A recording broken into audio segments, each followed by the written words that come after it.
Hello. So it's Sammy, and obviously, why would I be posting this on my blog if it wasn't me?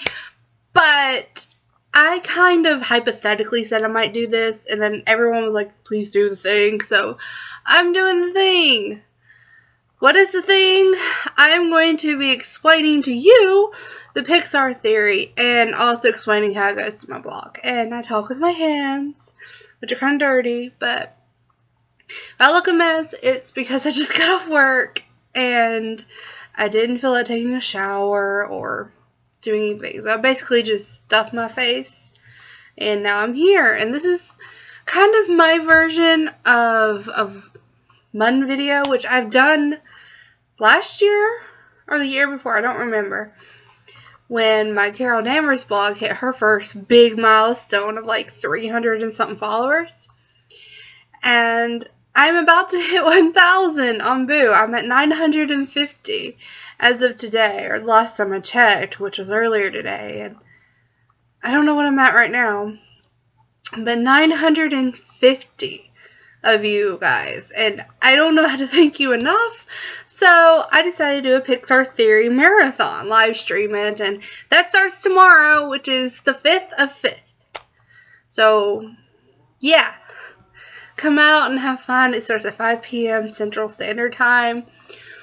Or daylight. Are we in daylight savings time? I don't know where we are in. But anyway, there are 1,000 time zone calculators everywhere. So if you don't know what time that is for you, look it up. But it's 5 p.m. my time. That way we'll get to watch at least 2 movies before I get antsy and can't sit at my computer anymore. And you know, whatever. So, what I'm going to do is I'm going to give you a rundown of the Pixar Theory. And you have to, excuse me, my sinuses don't like my store. Too much dust. And I apologize if I look grainy or the lighting's weird. I tried to fix it. I have a lamp in my overhead. And you can see my bed and that mess. But I don't have a lot of storage. So, what can you do? But, so, here's what this video is going to cover. It's going to cover the order of the movies in the Pixar Theory, not the order they came out. Common themes, key to all the movies, and the theory. Boo and how she ties into everything, and how I incorporated it into my blog, and why my main verse tag is what it is. It wasn't like, oh man, I really like BioShock Infinite, let me use this, and no, it didn't happen that way. So, let's start with the order. Now, we can all figure out that, you know, Toy Story came out first, and the most recent movie is Monsters University, but that's not the order of the Pixar Theory. No, not by a long shot. The Pixar Theory starts with Brave. And right now I'm just going to list them. We'll go into the actual things in just a minute. But we're just going to list the actual Pixar Theory order. It's Brave, The Incredibles, Toy Story 1, Toy Story 2, Finding Nemo, Ratatouille, Toy Story 3, Up, Cars, Cars 2, WALL-E, A Bug's Life, Monsters University, and Monsters Inc. That's the order. If you were putting these events on a big timeline, that's the order they would happen. That being said, the common themes that you're going to see come up over and over and over again are humans versus animals versus machines.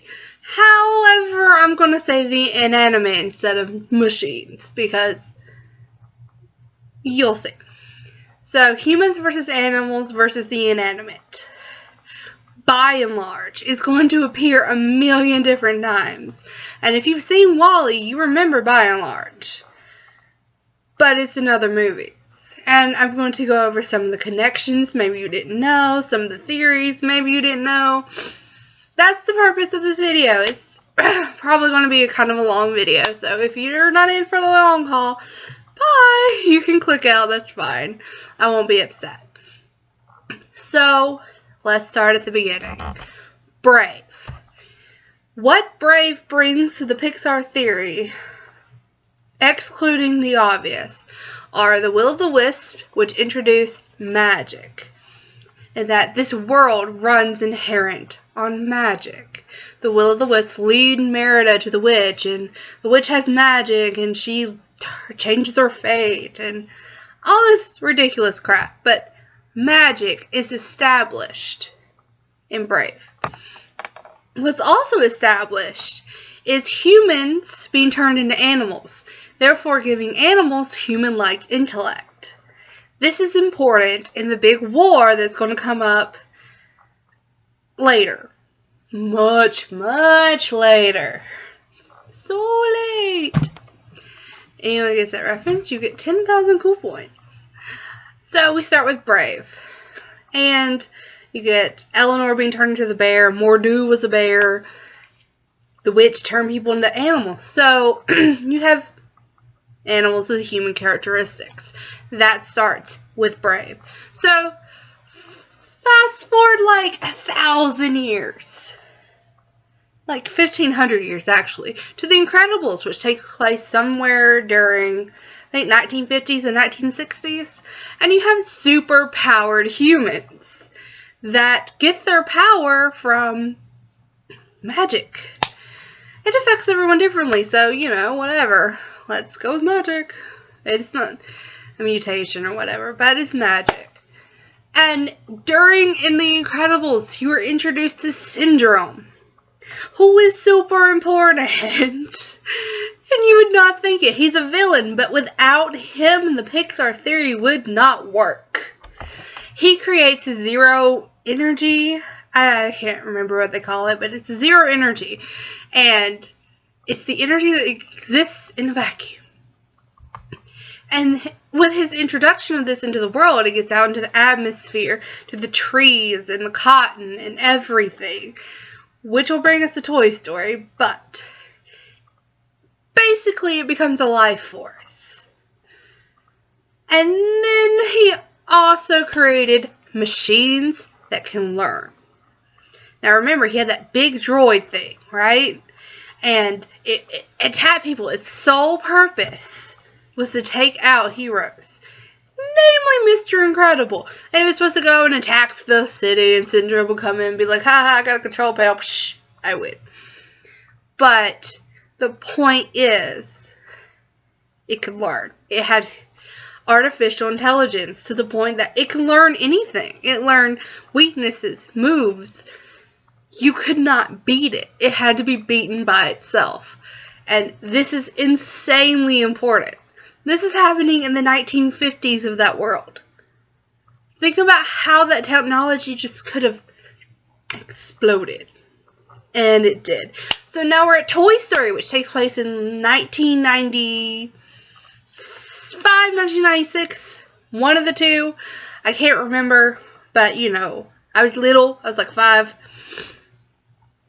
You have inanimate objects becoming animate. And not just they woke up one day and they're like, oh my god, talking toys. They are intelligent. They realize that their total existence depends on human children, on the interaction they get with human children. Humans are how they gain their life. And they have rules. When a kid walks into the room, you drop your toy. You don't exist anymore. But they're still aware of their surroundings. And the only time they've ever broken that rule was with Sid. And we all hated Sid. He was like the worst. He tortured toys. And we're like, oh no, please don't do it. Don't send Buzz off into space. No. But that was the only time they broke that rule. And then you're introduced to the fact that some toys resent humans. Jessie in Toy Story 2 and the miner, Stinky Pete, they resented their owners. They resented them because they were left. And you're starting to get the heavy emotions about all this stuff, and that's so important. And then we skip a few years to like the early 2000s, and we're at Finding Nemo. Oh, for reference, by and large makes its first appearance in Toy Story, which, as you know, is the first Pixar movie. By and large is the batteries in Buzz's thing. Actually, it might be in Toy Story 2, but it's definitely in the Toy Stories. So, good to know. By and large is extremely important. Remember that. So, we go to Finding Nemo, and now we have intelligent animals. Not that intelligence aren't... Not that animals are intelligent, but we're seeing animals with human-like intelligence. They have schools. They're socializing like humans do. They have human-like family dynamics that we really don't see outside primates. So, you have to think, what created this? It could be the magic that went through the system with Brave. It could be the pollution in the water. They just mutated. Or it could be the zero energy that Syndrome made and it just leaked out. Who knows? Maybe the witch made some fish. We don't know. The point is that you see these people and they're fearful of humans. These fish, they don't want to mess with humans. That's why Marlin doesn't want Nemo to go near the boat. He doesn't want to go near the deep end because something bad could happen. But they all inherently know humans are bad. And you're starting to see animals resent humans and have actual harboring hatred feelings towards humans. That's also insanely important. It insanely sucks for us, but it's important. There is a theory running around, I don't know where it came from, I can't find the source, that Dory was experimented on, and that's why she has short-term memory. I'm not sold, I'm not going to tell y'all it's canon, I ain't going to do any of that, because I'm not sure. Personally, I think it may just be a genetic malfunction, because she mentions that it's something that all her family has is short-term memory loss. And I think if the entire species has it, it's a mutation or a genetic malfunction. Or, you know, people are dumping shit in the ocean. And that can have harmful effects on the ecosystem, like changing how DNA works. So, and think about this. The biggest antagonist of the entire movie is Darla, an 8-year-old girl. The entire time they're trying to escape humanity. And all of this is in the same universe. This isn't just like, they're not standalone movies. They're all happening in the same world at different times. Sort of. So, from Finding Nemo, where we have intelligent fish going out on adventures and sharks who realize that eating other fish is wrong, we get a Ratatouille. Which is really the first time that humans and these intelligent animals interact. And if you don't know about Ratatouille, you're a loser. Go rent the movie or tune in, because I'll be playing it. But basically, Remy helps Linguini in the kitchen. He loves to cook, but he's a rat. And the other rats are scared and hateful of humans. They don't trust them. And, of course, you know, humans, we're not that fun of rats. But that's the entire point. It's the first time that these two interact. And from Ratatouille, we go to Toy Story 3. And now we have toys that hate humans. I mean, let's be real. If Lotso could go and make his own world without humans, he would have done it. They hate humans, but you're also told that without humans, without that human connection, that touch, toys start to atrophy. They start losing their spark. They start essentially dying. So, that's another common theme. Humans are needed to run the world. But humans are destroying the world at the same time. Also, fun fact about Toy Story 3, a lot of people know a lot of Easter eggs. But did you know that Carl and Ellie from Up knew Andy? Not just knew Andy, knew him well enough to send him a postcard from their adventures. He has a postcard in his room on his bulletin board that says, "From Carl and Ellie," and has their address. And there are no other Carl and Ellie pairings that we know of, except for in Up. Now, there's a theory that they're warning Andy about the dangers of by and large, the dangers of corporations, but that's unfounded. We can't see what's written on the postcard, but they do know Andy, and they know him well enough to send him a postcard. Like, really, that's an interesting fact. When Andy is, 20 or 18 or whatever, yeah, 18, he's going to college, they're probably in their 30s or 40s if they're sending him postcards. So maybe they're related. We don't know, but that is a very interesting Easter egg. I didn't know until recently, so I wanted to share with you. So, oh, and Boo's in Toy Story 3. As you didn't know, she's in the daycare. She's actually in the butterfly room, I think it is. The nice one. But yeah, she's there, and that's actually another really cool insight when you think about something else. So, from Toy Story 3, we jump to Up. And this is about 20 years after Toy Story 3.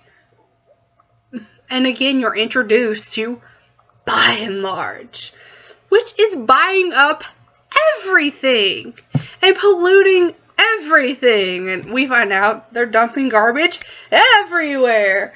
And that's insane. And you're introduced to Carl, and you learn about Ellie, and everyone's sad, and we all cry.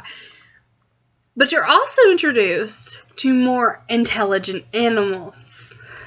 Animals who resent the world, who resent humans. Animals who love humans, who love everybody. The most important thing about Up to remember is, by and large, buying everything. The tree that Carl and Ellie, you see them, they're like, "Oh, tree, nice." They go have picnics and all that. That's important. And the animals. These are the important things to remember about Up from the Pixar Theory.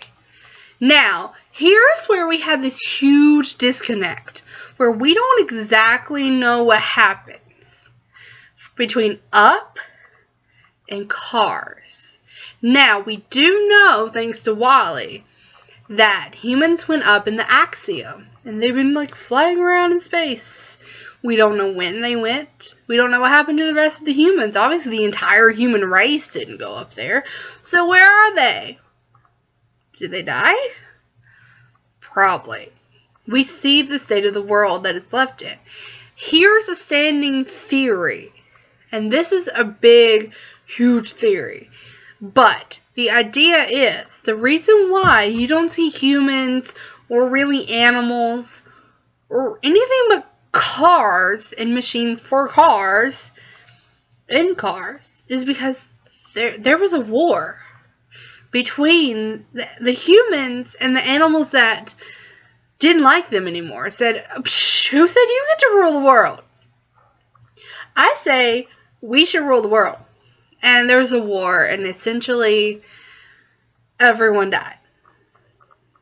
And there was a machine concept in there, but I thought it was stupid, so I'm not including it. But that's one theory. Something else that could happen, they could have all died off.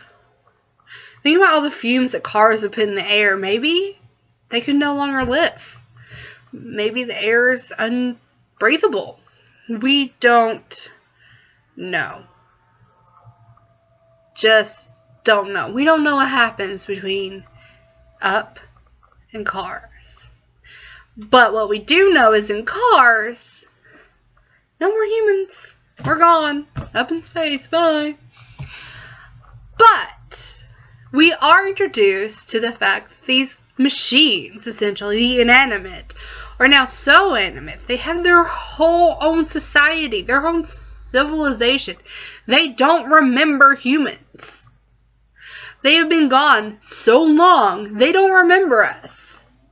It's just constantly cars. car this, car that car did this. And you know there are cars that represent other people. But the point is, humans no longer exist. But by and large does. In Cars 2, you were faced with a energy crisis. Where have I heard that before? Huh. We'll get to that. And they say, hey, you don't need energy. Try All in All. And of course, if you've seen Cars 2, you know All in All is bullshit. But think about the name for a second. It's All in All. By and large, all in all are phrases that mean the exact same thing. By and large, I had a great day. All in all, I had a great day. By and large, all in all. They are the same corporation. It's still there. It might be floating up in space, but it's still there. So, of course, one question is, you see in WALL-E that there's all this garbage. And, of course, they send out robots to the other WALL-E units to clean up all the garbage. Why don't we see any of it? My theory is this is not garbage left behind by humans. I think this is probably what you're seeing. Is a huge city that's just been abandoned by the cars. They're just gone. They said, fuck, this shit's abandoned, like Chernobyl. Let's leave it alone. We're not going to go there. But we know that Carlos lives in our world. They go to Paris and to Tokyo. We know that they're in the same universe. But they're no humans. And they're faced with an energy crisis because there are no humans. So, between Cars 2 and WALL-E, something happens and all the cars die. They probably couldn't solve the energy crisis because there are no humans. And in WALL-E, you're actually introduced to By and Large. And it is shoved in your face. A big corporation. You see how it went wrong. And then you have AI. Autopilot. From the Axiom. Who's the evil guy. I mean, he's the antagonist. He's the one trying to stop WALL-E and Eve from going, yo, look, it's a plant. Plant here, plant high. And he's the bad guy. And you don't want to like him. But he's a robot. He's a machine. Oh my god. Do you see the machine part? We've gone from the droid to autopilot, who is thinking on his own, who has chosen not to show the captain something highly important. Because he had made his own decision. And yes, you can argue he's listening to the director By and Large. But he made a choice. And he basically tells you, I made a choice. I'm not going to share the thing. And then we're going to die. And then they have to fight autopilot. You had to fight on autopilot. Do you know how weird that is? Fight on autopilot. From WALL-E, they get down to the ground. And they have that cool little sequence. So I'm going back to the earth. And they plant the plant, and it grows into a tree. Now, what's interesting about this tree is that it's repeated.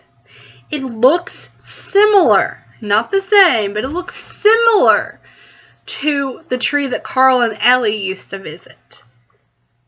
It could be a sapling. It could have just traveled. That could be where WALL-E found it, where Eve found it. That could be where the tree used to be. And one little seed happened to find a spot of soil. It just happened to find it. We don't know. But this tree, this one big tree that grows and grows and grows, don't you think it looks a lot like the tree in A Bug's Life? I think it looks an awful lot like this tree. And in case you didn't know, Bug's Life is the second ever Pixar movie. Like, even Toy Story, A Bug's Life. I have the PlayStation game. Okay, I love A Bug's Life. And now we have ants that are not only sentient, but they seem to live longer than normal ants. A normal ant lives 3 months. These ants live all through the summer. And one ant's like, yo, I feel like I'm 90 again. Why are these ants living so long? Could it be because their soil that they came from is full of mutagens? Could it be that the world that we created with magic and the zero energy and the pollution has created super ants? But you also hear that they're afraid of bugs and birds and snakes, but not humans. Now you have to remember the entire crew of the Axiom was maybe like 700 people. It wasn't a lot. There are not enough humans to be a threat. You hear later in the movie that someone got their wings plucked off by a homeless kid, but the fact that they're not scared of humans is very interesting to note. Noting, like, look around now, how many times have you stepped on an ant? Oh, that's what I thought. They're not scared of humans. Now, from A Bug's Life, we go to Monsters University. I agree, this is a big jump. There is stuff that has to go here. We don't know what it is yet. As we know, there are going to be more Pixar movies. So these big jumps, they will be filled. But from A Bug's Life to Monsters University, we're introduced once again to a world essentially without humans. Essentially. And here's where I'm just going to combine Monsters, Inc. and Monsters University. They happen about the same point in time, give or take about 10 years. That's close enough to squish. Here's where things get a little wibbly-wobbly. You learn early on that they believe that children are toxic. That human children will kill you if you touch them.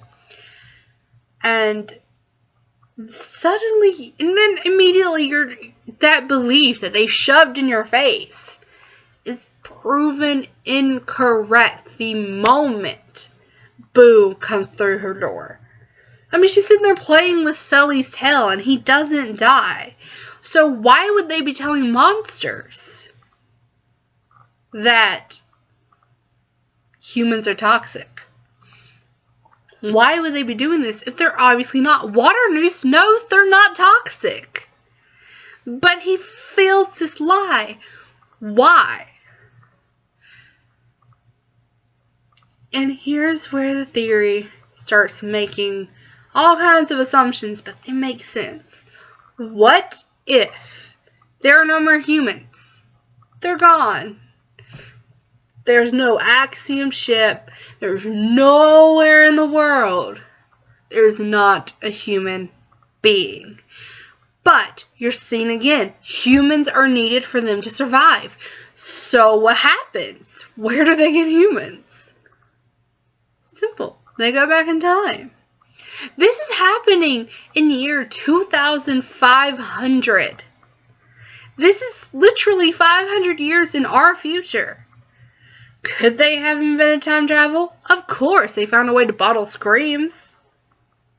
That's the human element they need. And they don't need screams, really. They need laughter. That's more potent. But they need humanity that they don't have. So they start going through doors. Doors that are made of wood. Could it be that they learned that wood was a special conduit for time? Why wood? Well, okay, this is where the Pixar theory just took a turn, and I went, you didn't watch the extras on Monster Inc. I don't think the wood is that important. I think it is important.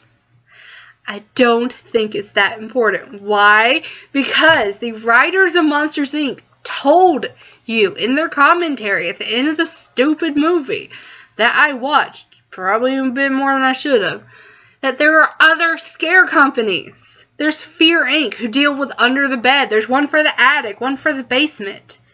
These don't have doors. Monsters Inc. is literally the monster in your closet. What about the monster in your bed? What about the one under your cupboard? Literally. So, I don't think that it has to do with wood, as strongly as the Pixar Theory makes you want to think, or this particular guy who wrote this Pixar Theory. There are a lot of different variations. The important part is the door. The door itself is important. And I'll get you to it why. And the next part's entirely on how it all fits together. Which is, we're about there actually. So, doors are a portal to the past. And to go through them, in order to make sure they don't create their own demise, they can't touch anything. Haven't you ever heard in time travel, like, you watch a dumb sci-fi movie, like, don't touch anything. You could become your own grandfather. You know, that shit. So, they're faced with, okay, this is why you can't do it, because they're toxic. But in actuality, it's because it's a butterfly effect. If you hit, this kid suck, you've changed the course of history. Just because you moved it 2 feet. And they did. The theory is that they created themselves. Where the monsters came from, we're not sure. There's a theory that they bred with humans. Or they just mutated from humans. Or we don't know. We just know they're there. And that brings us to Boo. The theory is that Boo is the witch from Brave. And if you've been following me for a while, you know I play her as a witch. But I want to explain to you why people think she's the witch from Brave. So, let's go over Boo. She's 2 years old. Even if you didn't play her like I did, you could agree she's a smart kid. She's writing her name at 2. There aren't many children that can do that. So what if she has vague memories of Sully? And what if she keeps trying to find him? So that leads her on this quest to find Sully. And you look at Toy Story 3, she's playing with a cat. And she named him Kitty. When in actuality, he looks more like a bear. Sully does look like a bear. Now, we go, she's figured it out. We don't know how she figured it out. She figured out how to do it. But she doesn't know how to control it. Which keeps dropping her in different time periods. Which is how we get the Easter eggs. And eventually she finds herself in the Brave, with the will-o-wisp and the magic. And she stays. And it might be because she's too old to look anymore. Or that she's figured out that she's the start of the circle. Think about it. She's gone through all these different... Think of every movie as a stop on Boo's past. Backwards. She went to Monsters University. She went to A Bug's Life, to WALL-E, to Cars, Up, Toy Story. She saw herself. Also important to note, in Boo's world, at the time of Monsters, Inc., is taking place the exact same time as Toy Story. It is. Boo's part, her world, not the monster world, but with her room, that room is in the Toy Story timeline. So she doesn't have to travel back to Toy Story 3, 2, or 1. They have already existed for her. Heck, she probably could have inherited Andy's ball. Maybe he got too big for it. Because you see her in Toy Story 3 and she's not but maybe 4. Maybe 5. But she's still small. Maybe they know her parents and said, hey, here's some of Andy's old toys. Boo has a Jessie doll. Where'd she get a Jessie doll? I'm not saying she got it from Andy. That's impossible because Toy Story 3. But we've established in Toy Story 2 that Jessie dolls are rare. They didn't just happen. So, you have more connections and more questions. But she has a wood carving of Sully in Brave. The Pizza Planet truck is carved in Brave. She's obsessed with bears. To turn her wood shop into her magic shop, she closes the door and snaps her fingers. Like, these are little bitty things, but they connect so well that it fits. Also, she also has brown eyes. Now, I have not compared to see if they're the exact same brown eyes, but she does favor Boo. And then you have inanimate objects. The stupid broom. The stupid crow. You have all these things that start with Boo and end with Boo. She's the start and the end of the circle. And that's why the Pixar Theory is so unique. And I'm so excited to find out where Inside Out fits in. Where does it fit in? Will By and Large be in there? Is it between Up and Toy Story? Is it between... Who knows? It might be between Up and Toy Story. Because humans are still there. I've seen the trailers and I'm so excited. So, that's the Pixar Theory. Now, how it incorporates into my blog is actually kind of easy. Because wood is so important to the Pixar Theory, being the doors, the tree, everything, the wood carvings, I gave Boo the ability to make things grow. And while it kind of centers on flowers, which is a tie to her door having flowers on it,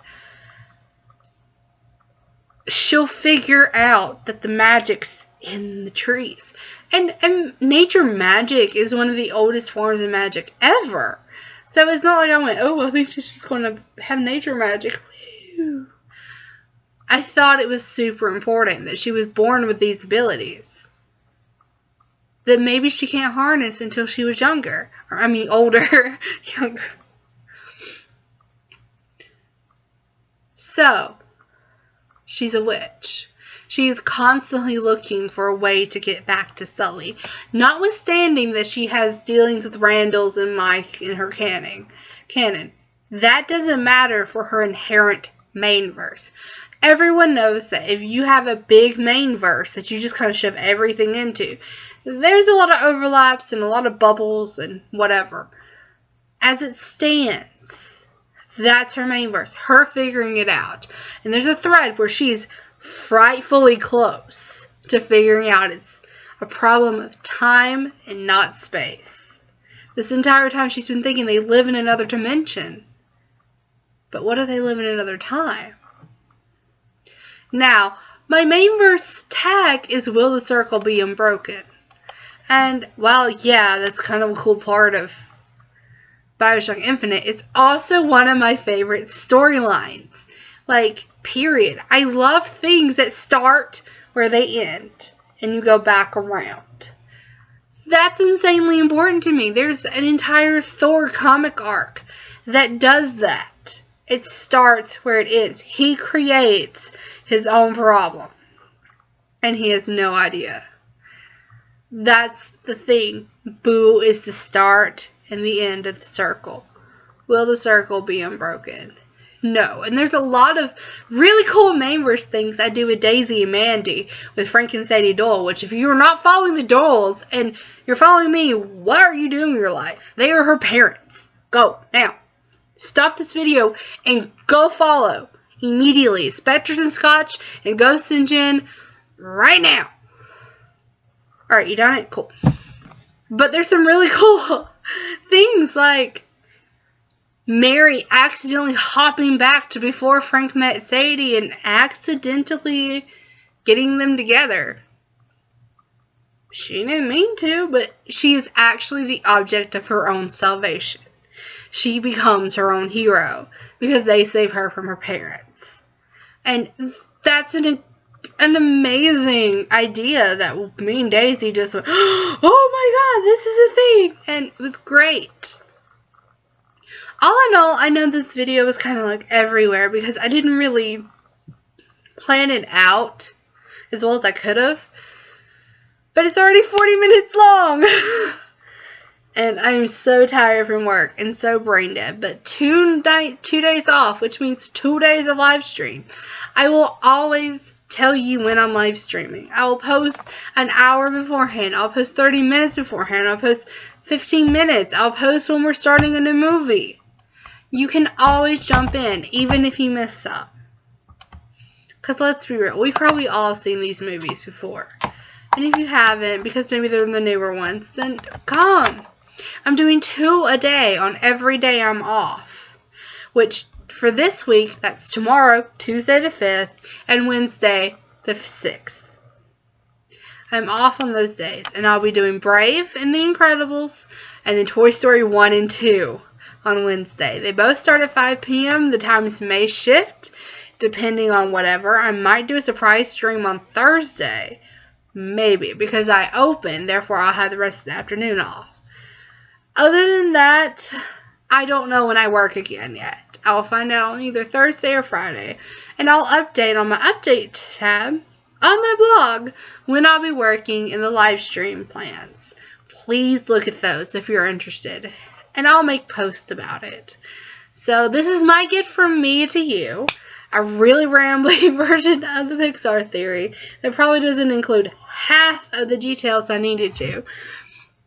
But, hey, I tried, right? I hope you all are having wonderful days. And remember that someone out there loves you and wants to see you smile. So smile. Bye, guys.